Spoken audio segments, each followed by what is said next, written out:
దేశవ్యాప్తంగా parliament assembly నియోజకవర్గాల పునర్విభజనకు కేంద్రం ఆలోచన చేస్తోంది. దేశ రాజకీయ ముఖచిత్రం మారబోతోంది. లోక్సభ సీట్లతో పాటు అసెంబ్లీ స్థానాలను భారీగా పెంచాలని కేంద్రం యోచిస్తోంది. ఎన్డీఏ భాగస్వామ్య పక్షాల సమావేశంలో కేంద్రం ఈ ప్రతిపాదనలు చేసినట్లు తెలుస్తోంది.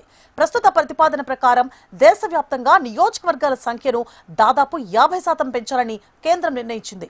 ప్రస్తుతం ఉన్న 543 లోక్సభ స్థానాలు 816కు చేరనున్నాయి. అదేవిధంగా దేశవ్యాప్తంగా ఉన్న అసెంబ్లీ స్థానాల సంఖ్య 4123 నుంచి 6185కు పెరగనున్నాయి. 2011 జనాభా లెక్కల ఆధారంగా జరిపించాలని, పార్లమెంట్ అసెంబ్లీ నియోజకవర్గాల పునర్విభజన చేపట్టాలని కేంద్రం నిర్ణయం తీసుకుంది. మహిళలకు 33% కోటా కల్పించే మహిళా రిజర్వేషన్ చట్టాన్ని కూడా అమలు చేసేందుకు కేంద్రం సిద్ధమైనట్లు తెలుస్తోంది.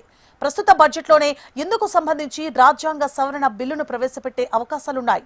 ఇవాళ జరగనున్న సభా వ్యవహారాల సలహా కమిటీ సమావేశంలో ఈ బిల్లుల గురించి ప్రస్తావించవచ్చని తెలుస్తోంది. ఈ బిల్లు ఆమోదం కోసం శని, ఆదివారాలు కూడా పార్లమెంట్ సమావేశాలు జరిపించాలని, అవసరమైతే పార్లమెంట్ సమావేశాలను ఏప్రిల్ 2 నుంచి మరో వారం రోజుల పాటు పొడిగించాలని ప్రభుత్వం భావిస్తోంది.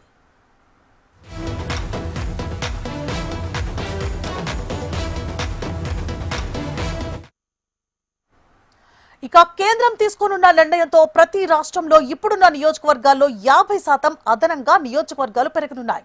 ఫలితంగా లోక్సభ సభ్యుల సంఖ్య 816కు చేరే అవకాశం ఉంది. 816 సీట్లయితే అందులో 273 సీట్లు మహిళలకు రిజర్వ్ కానున్నాయి.